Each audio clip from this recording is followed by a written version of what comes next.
Welcome back to Old School Sports and our Out of the Park Baseball 26 series, Rescue the Rockies. And although our Colorado Rockies team got off to a pretty good start this year, we've been a bad team over the last month at this point, and our record has fallen to 47-45. Still second place in the NL West, but we're now 8 games behind the Dodgers, and we're actually a game and a half out of the final wild card spot in the National League. So things have not been going great on the field for the past 3 or 4 weeks. We are going to temporarily turn our attention from the present to the future, however. First year player draft is today. We've got the 24th overall pick, and we are on the clock. Went through some of the most interesting prospects that we think we could consider in the last episode, and going to talk about several of them right now. Got some input from the Worldwide Scouting Department, which is always helpful, and we do have 2 first-round picks this year by virtue of the supplemental pick we earned when Dustin May left us for a 9-figure contract this past off-season. So as I noted, we will be picking 24th, which is right now, and then we're also going to have the 5th supplemental pick, which will be the 39th pick overall. Basically have it down to 5 position players that we are thinking about with these upcoming 2 picks and even our second round pick. We are in a pretty difficult financial situation, so we really do not have the flexibility to go for a high-end player, which likely limits the attractiveness of Michael Pearson to us. He's a pitcher we talked about last episode, but he's also looking for $7 million, and just don't think that that's something that is practical for us. So there's 5 players that I am now seriously thinking about. I'd love to get 3 or 4 of these guys with our first 3 or 4 picks, and then maybe turn our attention to some pitchers. I'll just go in the order of when they were expected to go in the mock draft. And easy one right here, John Bentley is the highest rated player on our board, or I guess more accurately, the highest rated player on the mock draft board. And he is projected to go to us right now. He was a guy that I talked about last episode, but didn't really put him on my short list. Probably underestimated what he is. Notorious KEV brought up that Rowdy Richard was his choice, and there are a lot of positive things about him. He's a competent corner outfielder, and we think he can have potentially borderline outstanding contact and eye to go with average-ish gap power and home run power, decent speed. So he could be a pretty interesting offensive player. He is a bit older than most high school prospects at over 19 years old, but he's also very developed. His eye isn't really far off major league quality, and his contact and his gap power for a high schooler are in a pretty solid spot currently. So Bentley, you would have to think, since he's projected to go to us right now in the mock draft, that if we wanted to bring him on board, now would be the time to pick him up. The $5.5 million that he is looking for is slightly above slot, but if we come in a little lower with some of our other picks, we can probably make it work. And as I noted, the experts think that we're going with Bentley right here. Moving back, the next guy who goes in the mock draft is a guy that I really like. He was not recommended by anyone in the Worldwide Scouting Department as their top choice, but Matt Waters, shortstop, left-handed hitting middle infielder, is supposed to go with the supplemental pick number 8, so actually the final first-round pick in this draft. So obviously have the opportunity to take him now. In theory, we could take him with our supplemental pick, which is the 5th one, given that he is projected to last until the 8th pick. But if he's really the guy that we want to go with, I think it might make sense to take him now. Like the high adaptability and work ethic, we've talked a lot over the last couple seasons of this playthrough about the fact that we just haven't been bringing any young, high-level ceiling infielders into our organization. And I think that Waters could be that left-handed hitting middle infielder. Looks like he's competent defensively, may end up at third base, would hope that the defense could get a little better. Very good gap power, and think that everything else could be slightly above average. Looking for just $1.6 million, so he's also a potentially reasonably priced guy to bring on board, whether we pick him now or perhaps with that supplemental pick. The third player off the board among the guys we are seriously thinking about is the right fielder Bob Smith, and he goes with the 10th pick in the 2nd round. So in theory, might have an opportunity to get him with our supplemental pick rather than now. Bob Smith is the choice of Worldwide Scouting Department member Charles Rosa. Like the high work ethic and baseball IQ, gets by defensively, not a ton of speed. It's all about the bat with him, and certainly a very interesting potential bat. One thing I don't love is that gap power is his best skill, and with that 30 speed, that outstanding gap power is going to be wasted a bit. Similar to Bentley, he's looking for $5.5 million, so a little bit above slot.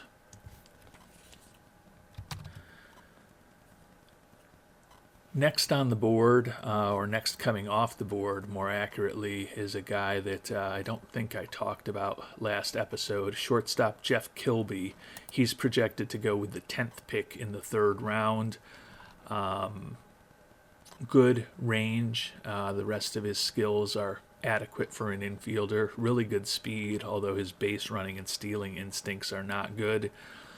Don't know a ton about his personality right now. Another guy who's looking for a bit less money at $1.6 million.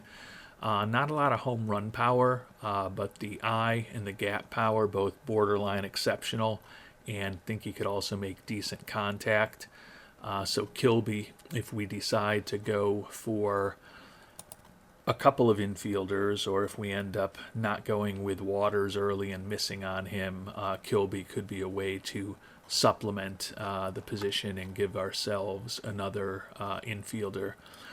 And then the most popular player with the Worldwide Scouting Department is actually the last of the 5 to go, so that could make us perhaps be a bit strategic in when we potentially try to get him. Mike Gerard is not projected to go until the 21st pick of the 3rd round. So you can certainly argue that we've got time to wait on him rather than taking him with our 1st round pick. Looking for $2.8 million. Gerard, potentially outstanding defensive catcher with a bat that we think with slightly above average contact and potentially really good home run power could be very interesting for an outstanding defensive catcher.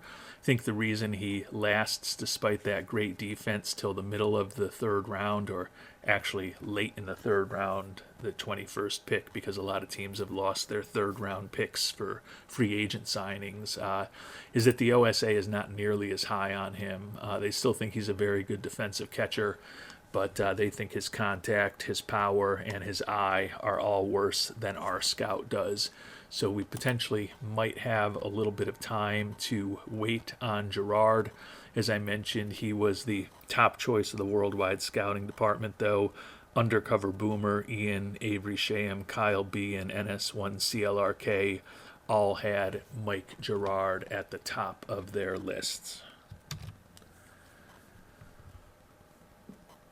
So with the fact that Gerard is not expected to go, as I mentioned, until very late in the 3rd round, which would be even after our 3rd round pick, I think I'm going to be ambitious and hopeful and not necessarily go for him right now. I don't think I would wait till the third round to pick Girard. I think I'd potentially use our 25th pick in the second round to bring him on board after making two other selections.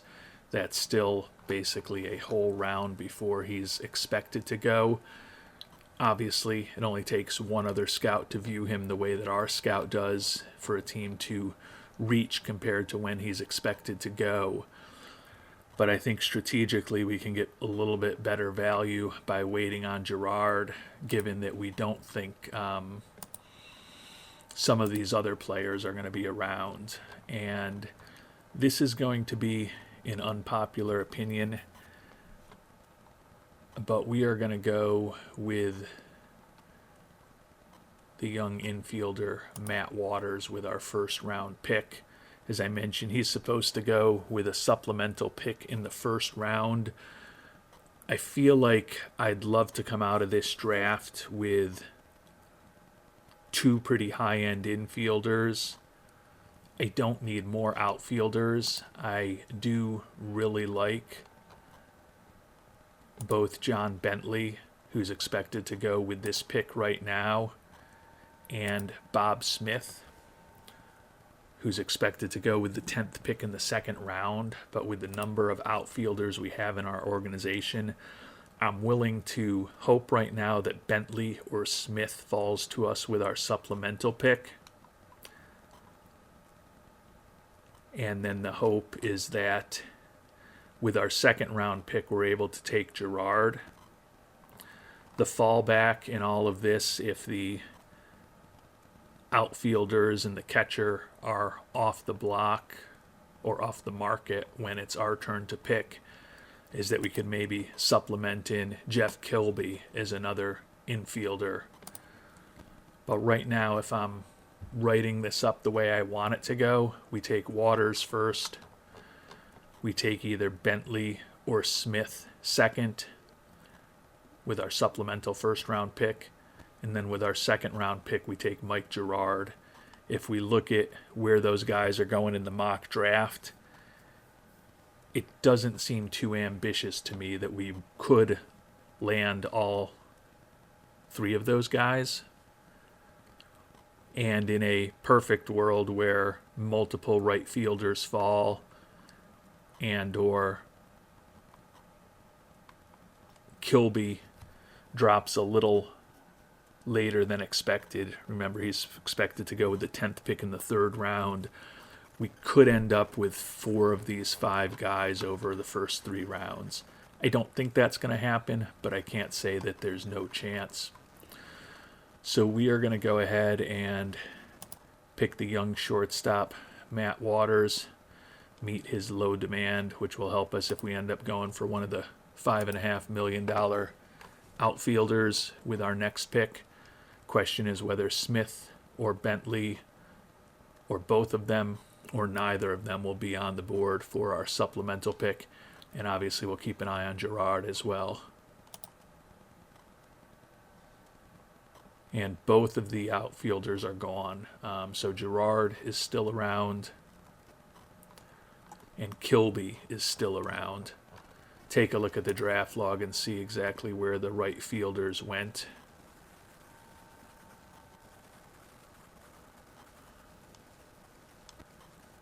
Bob Smith went 33rd to the Yankees. Remember, he was projected to go with the 10th pick of the second round.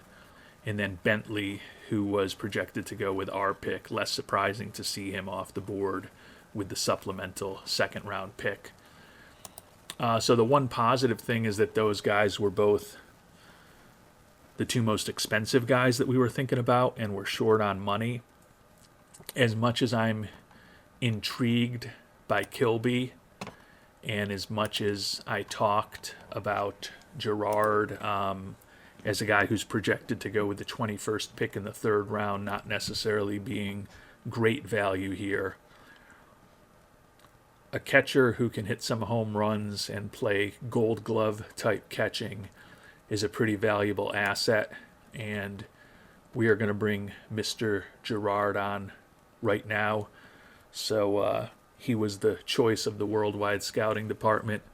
The order of operations in which we brought him on board perhaps can be questioned, but it all worked out, and we've got a catcher to join the young infielder with our first 2 picks. Moving on to the second round. Question now is whether Kilby is still available. And unfortunately, he's not. So the infielders and the 2 right fielders that we liked came off the board pretty quickly, which is unfortunate, but let's see when Kilby came off. Obviously, we got Gerard with the 5th supplemental pick. Kilby went very early. As I noted, he was expected to go with the 10th pick in the 3rd round. He ended up going almost a full round earlier than that with the 12th pick to the Padres. So I like our first 2 picks. Feel like, in my opinion, we got the best catcher available, and we got a pretty interesting infielder finally into the organization. And they're both guys who, cost-wise, are pretty economic for us. So if we have to go a bit over slot in these next few rounds, we do have the opportunity to do that. And as we get ready to make our second round selection, still a lot of the high-level pitchers that we aren't going to take this year available. A few others that we talked about still on the board. The reliever Michael Backstrom looks interesting. He's not projected to go in the first top 5 rounds of the draft, though. So although we like him, I think it's too early to consider him in the second round. Michael Pearson also on the board. I'm really intrigued by him. He's got that great personality. High school pitcher with a potential 5-pitch arsenal. Tons of work to do on his stuff and his control. The stamina is very borderline to ultimately be a starter. Issue is he's looking for $7 million, and as I noted, we just don't have that kind of money to spend here. And there's an argument, particularly with us playing poorly of late, to maybe just trade away a contract or 2 as we get closer to the trade deadline, which could open up a little space. But I feel like the second round is still a little early for Pearson. He's projected to go with the 10th pick in the 4th round. A couple other pitchers that I'm marginally interested in. One, Dave Machuca, out of UVA, throws in the high 90s, good stamina, although he's not good at holding on runners. Stuff in his movement aren't far off major league quality. The control is an issue. And the other issue is, if we want him as a starter, that curveball at 22 years old is really a nothing pitch right now. And he's going to need some more significant development there.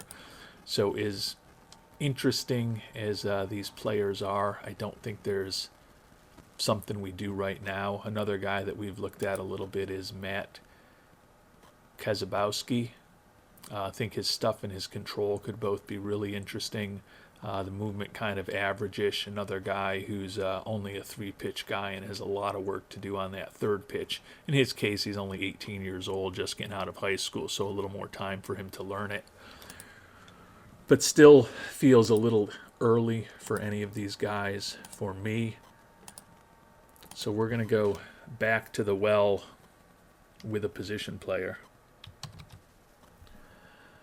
And we're going to go with a college outfielder here, the center fielder Mike Kirk out of East Tennessee State. The bat not far off major league quality. Think he can definitely drive the ball to the gaps and hit some balls over the fences, and he's got decent speed, high adaptability, and work ethic. Kind of a marginal corner outfielder, but we do think that the left-handed hitter could be a pretty cost-effective and interesting bat for us at the major league level in the not-too-distant future. Unfortunately for us, he is looking for a bit over slot, but not so much that we can't make it work with the cheap guys that we picked with our first couple of picks, particularly our first-round pick. So we're going to bring center fielder Mike Kirk on board and roll ahead to the 3rd round.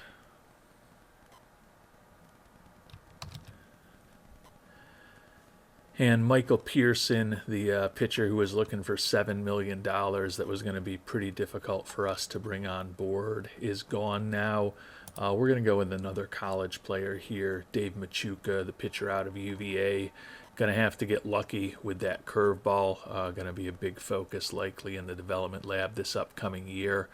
But both our scout and the OSA think that curveball could be a pretty good pitch. Does have high adaptability. So we're going to bring college pitcher on board in the third round in Mr. Machuca.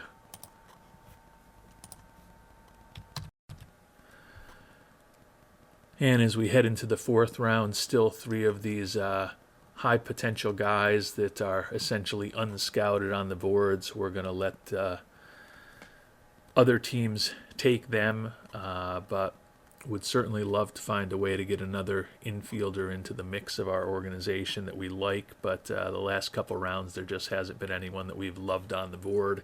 Now that we're into round number 4, though, maybe there will be a little bit better value here. And we are going to go with an infielder here in the fourth round. Second baseman Jake Garber.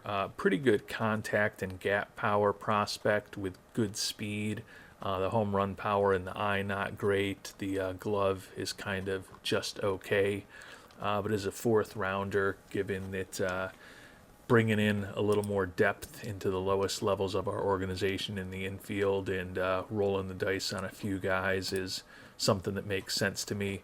We're going to go ahead and bring in second baseman Jake Garber with our fourth round pick. And in the fifth round, we're going to take a flyer on a high school pitcher, starting pitcher Neil Fox, 18-year-old out of Cypress Ranch High School in Humboldt, Texas. Looks like his stuff, his movement and control, all kind of trending towards major league average. Does have an outside chance at having a really exceptional 3.5 pitch arsenal if he reaches his full potential, particularly with that change. Fastball and the slider already aren't far off major league quality. Does have pretty good stamina and a high work ethic. Looking for more than slot here, but as we talked about, we've got a little flexibility given how cheap our first round pick was. So in the fifth round, going to bring Neil Fox on board. And we'll go with another pitcher here in the sixth round. That's the starting pitcher, Matt Kazabowski. Talked about him earlier. Going to need that changeup to develop to be a 3-pitch starter. The fly ball tendencies aren't necessarily going to work incredibly in Coors Field, but we do think his stuff and his control could both be well above average. Is a sixth round pick for a guy who's looking for slot. Think that there's definitely some upside in bringing the young pitcher Kazabowski on board as well. And in the seventh round, we're going to finally go with the reliever Cliff Holson, 22-year-old out of Middle Tennessee State. Stuff, movement, all pretty close to major league quality already. Got some work to do on his control. Has a very good fastball that could be outstanding and a respectable curve that could also be outstanding. Love some of the personality traits with the high leadership, adaptability, and work ethic. Think he can still add a little more velocity and be a consistent guy throwing in the triple digits. As a seventh round pick, a guy who we think could be a pretty good reliever for us in the not too distant future. I think is pretty good value. Does have those fly ball tendencies, but looks like he's not going to be horrible at trying to keep the ball in the park.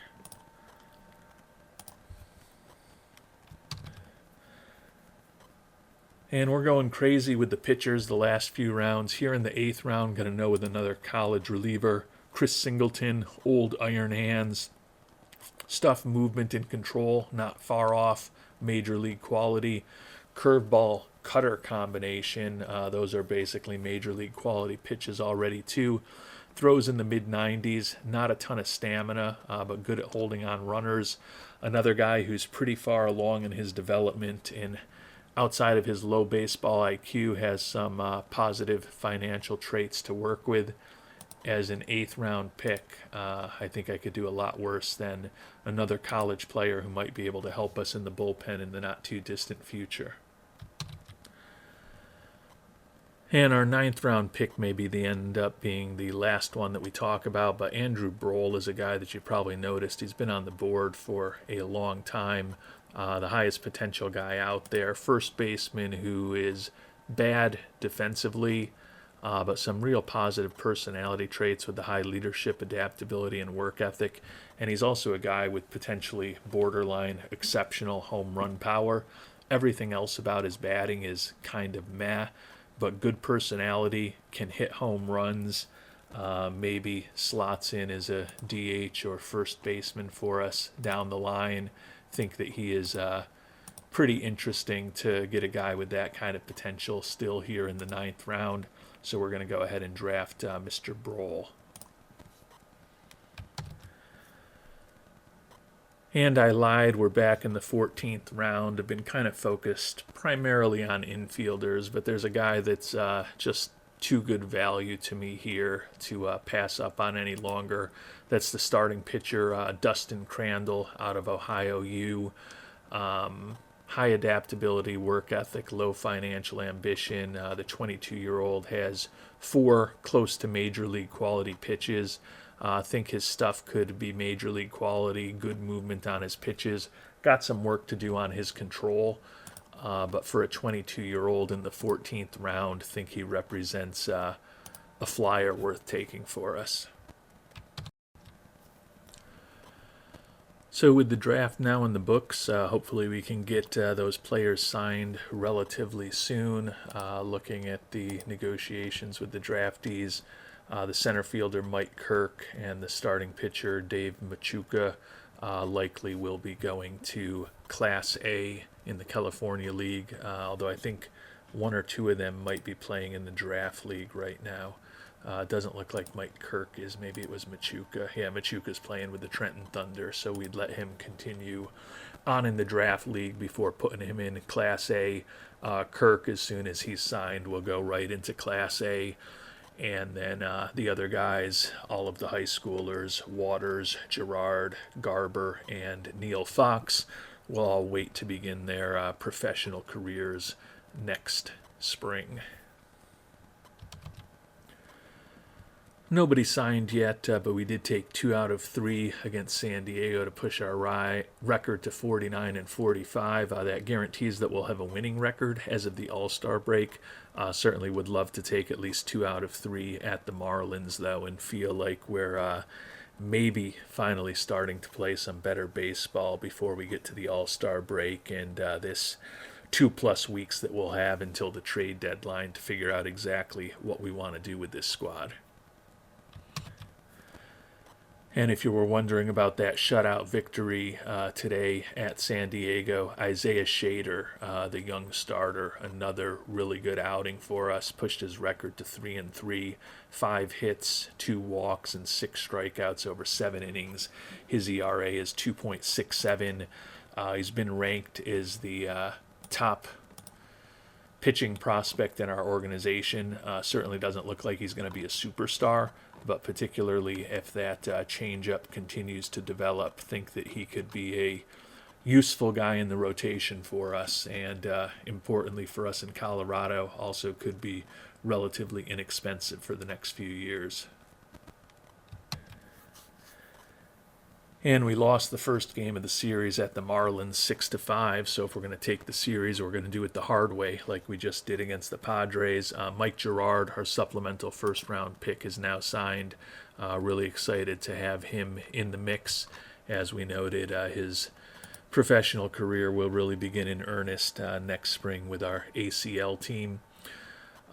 Brenton Doyle still would like to stay with us. I just don't think financially we can make it work.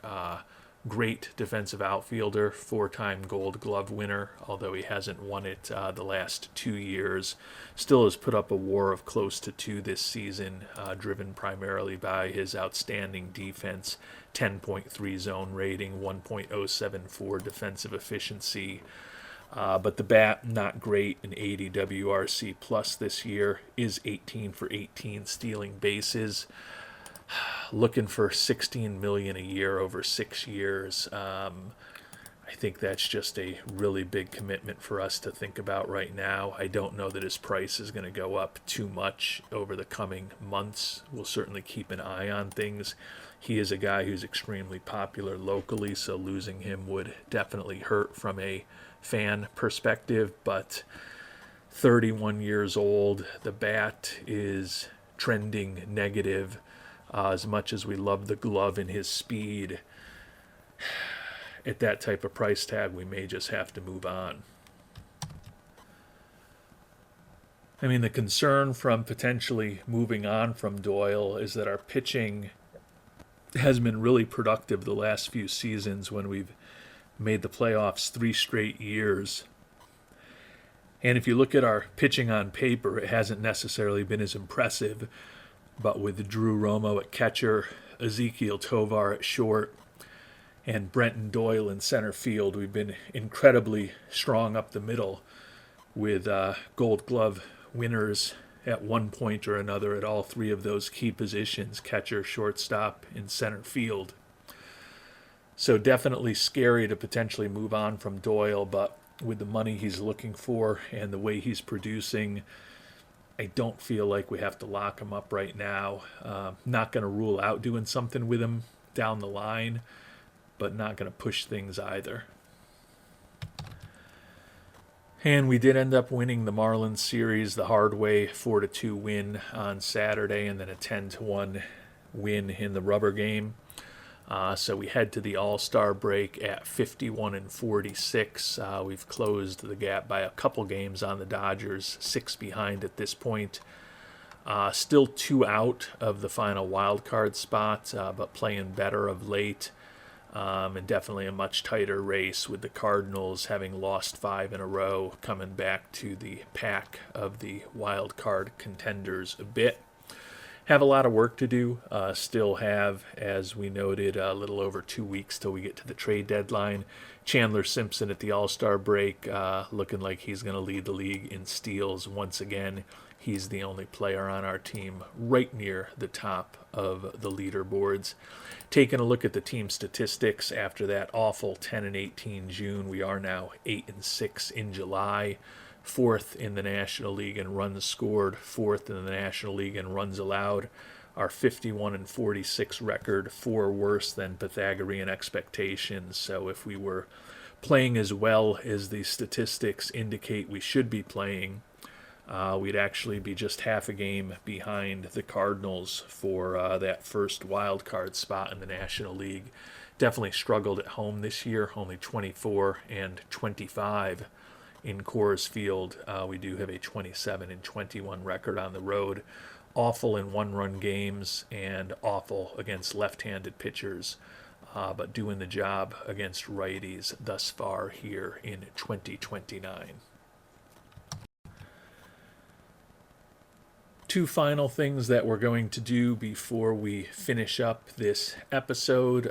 Take a look at the All-Star rosters as well as the All-Star Prospects game roster, and then we'll take a quick look at who's available on the trade block.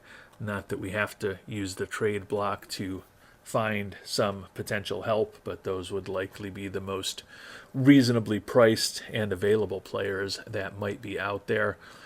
All-Star Game Prospects roster, take a look at any Colorado Rockies farmhands who made the big game.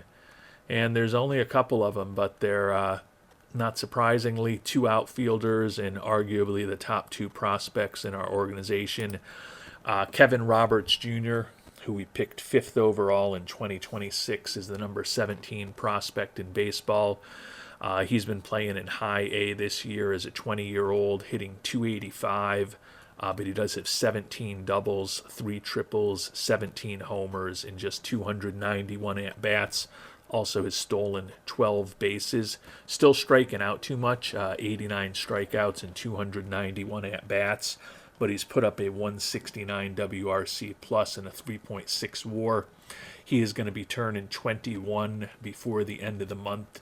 I think we'll probably let him play out these next couple weeks in high A ball, let him celebrate his birthday with his current teammates, and then we will likely promote him to Double A as of August 1st. Certainly has ratings that indicate he should be very successful at this high A level, which he has been. And it definitely looks like he's ready to hold his own in the Eastern League. So even though he's very young, we're going to promote him, assuming he stays healthy, in a couple of weeks up to Double A. Jordan Contreras, the number 19 prospect in baseball. So these guys are definitely our top two prospects. Contreras, for those of you who have followed us over the years, is the guy that we hope could be something close to the next Deshaun Seifu, with really good contact, exceptional gap power, excellent speed. What we like about him compared to Seifu is potentially much better eye than Deshaun ever had back in our Buffalo Wings playthrough.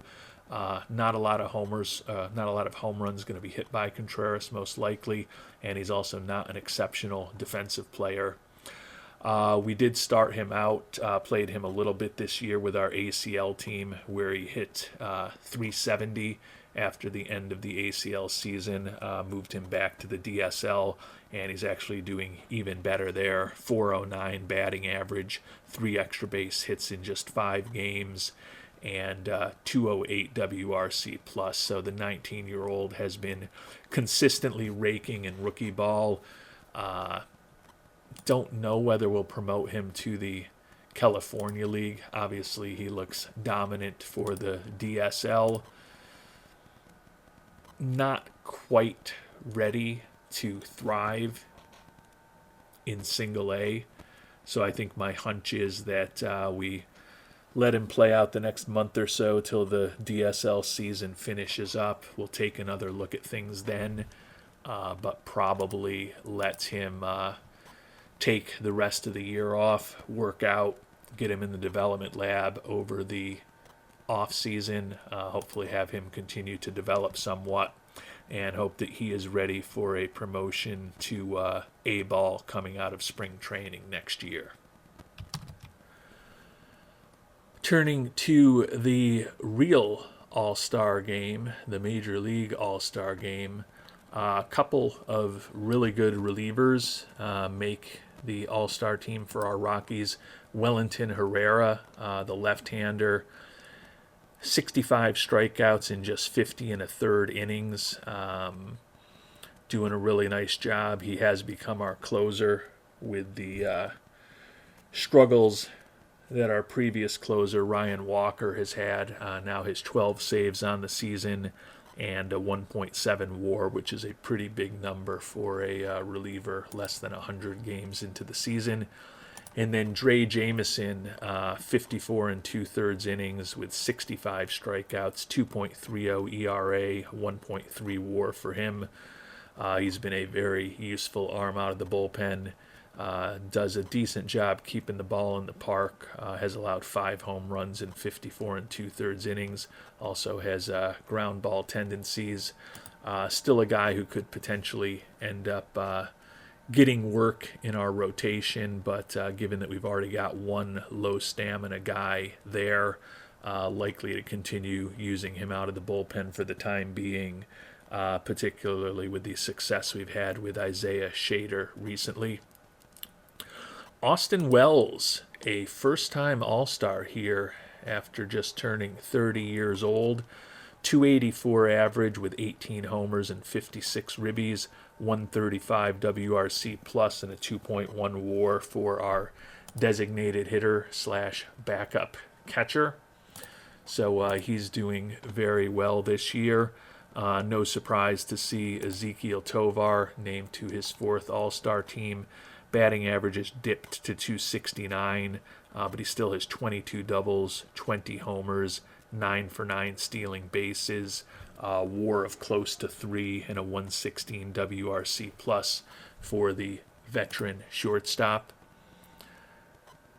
And a little bit surprised, last year's Rookie of the Year / most valuable player, Mr. Nieves, not named an all-star this year. We'll check in quickly on him and just see what his stats look like this season. But you would think with the way he took the National League by storm a year ago, he might have gotten some love. But for Colorado Rockies in the All-Star game this season, move to check what Nieves has done this year. As we mentioned, last year was a MVP, Rookie of the Year, All-Star / Silver Slugger. All he did was lead the league in hits, homers, ribbies, slugging percentage, and OPS. Not quite as good offensively this year. The batting average has dropped about 40 points to 267, 21 homers and 55 ribbies, so not hitting home runs and driving in runs at the same rate as a year ago.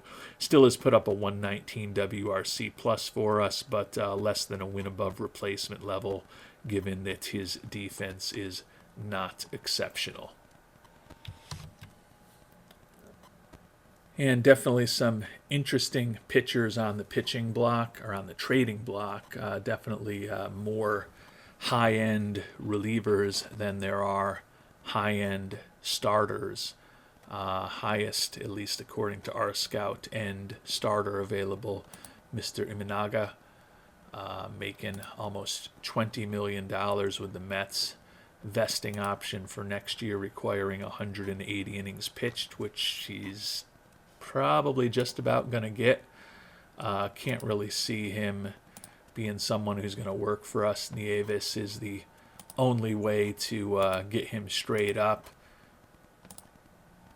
There are a few options that the Mets would keep his entire contract, but we're giving up one of the top prospects or top players in our organization to make a deal like that happen.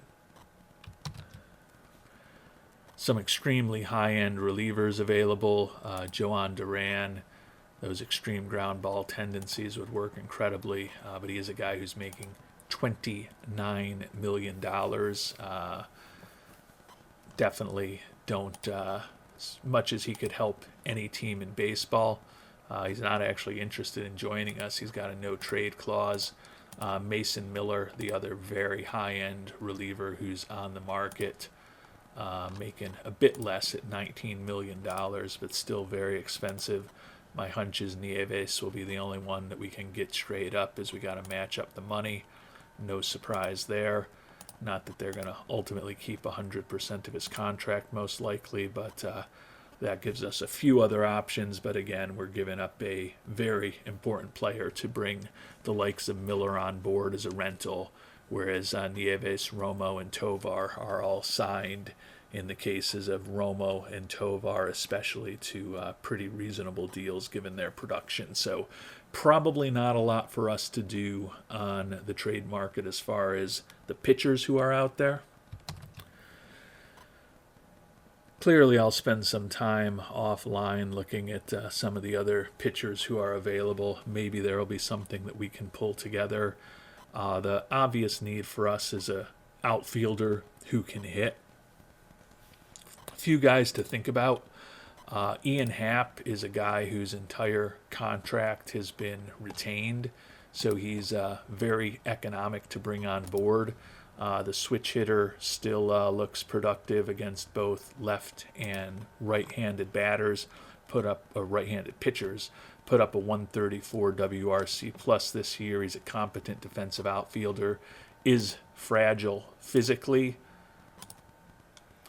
The issue, of course, is that to rent him for the next 2.5 months, we have to give up one of the top, basically either of the top two players on our team, depending on how we think about it, in Nieves or Tovar. Although I guess the Drew Romo fans, who are big supporters of his defense, in the impact this has on our pitching staff, which to a strong degree actually include me as well, might put him on that list of the top players on our team as well, or send them Adile Amador, who's put up a 115 WRC plus for us this year and is still arbitration eligible for the next few seasons, and a pretty versatile player. Don't know that for a rental as much as I think that a player like Happ could help us. That makes sense. Heston Kierstad,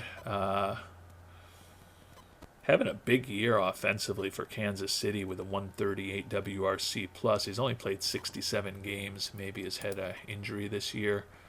No, looks like he's just not a everyday player for them.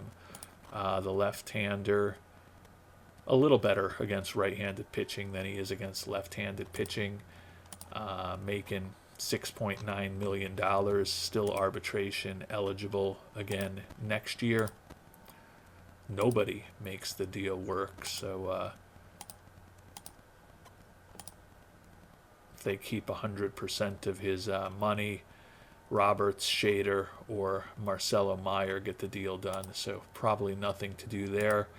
Last but not least, Heliot Ramos, like the personality, probably would upgrade that position we've struggled with, outfielder against left-handed pitching. Making $11.2 million, heading to free agency. Well known, probably not going to have a huge impact on fan interest. A lot of options if we're willing to take on his whole contract, although, we are 97 games into the season, so even though it's a decent contract, we're only responsible for about 40% of it at this point. Have to give up some impact players to bring them on board, just to frame things out a bit.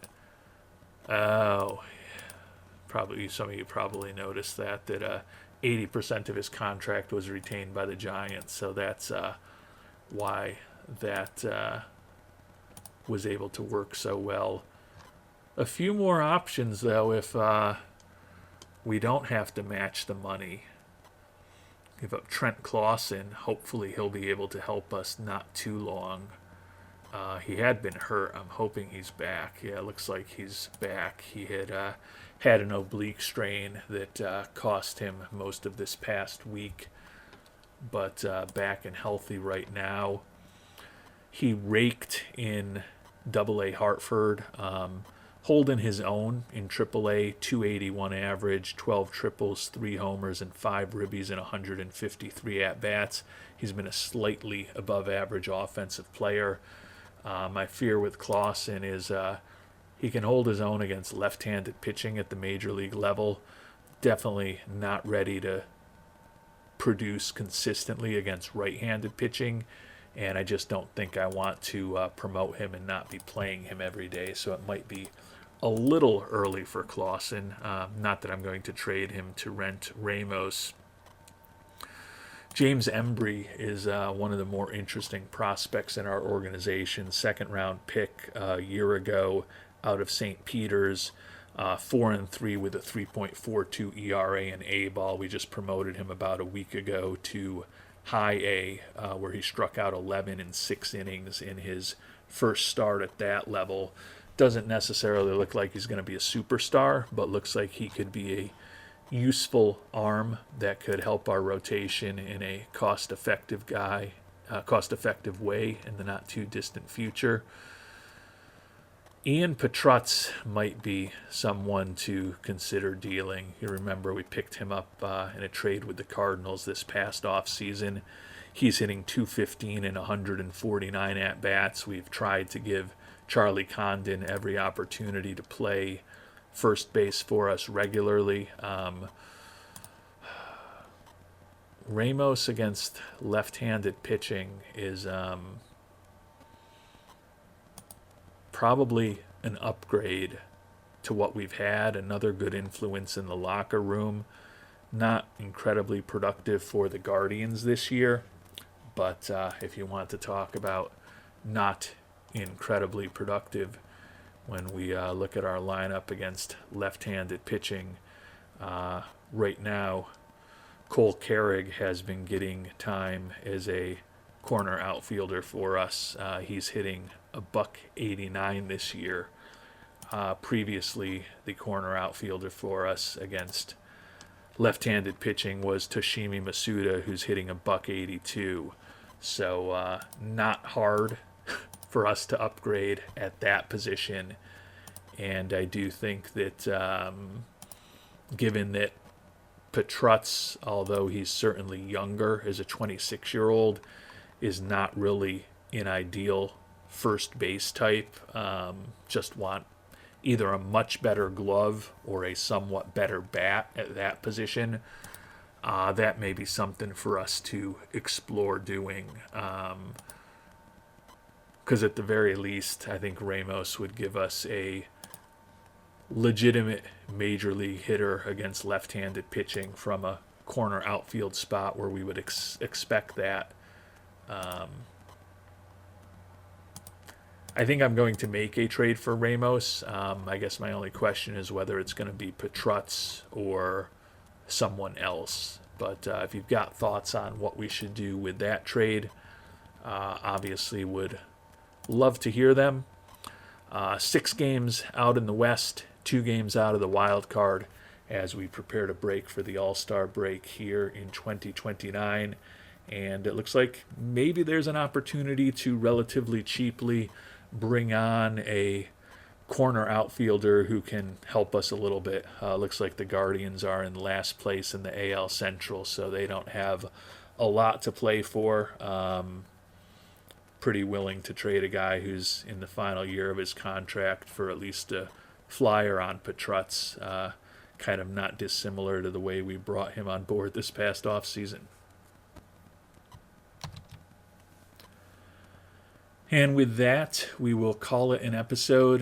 Next time around, going to focus on figuring out what we need to do in the trade market to hopefully guide this team into the playoffs for a 4th straight year. We're not there right now, but we are as close as you can possibly be, being the first team out of the final wild card spot in the National League. So hopefully we can ultimately do enough to get this team to 85 to 90 wins and hopefully get back into the playoffs. And we'll see if there's anything else interesting for us to consider on the trade market over the next couple weeks of game time. And then obviously we'll get into August and September and find out what really happens. Until our next episode, thanks so much for watching and hope you have a great day.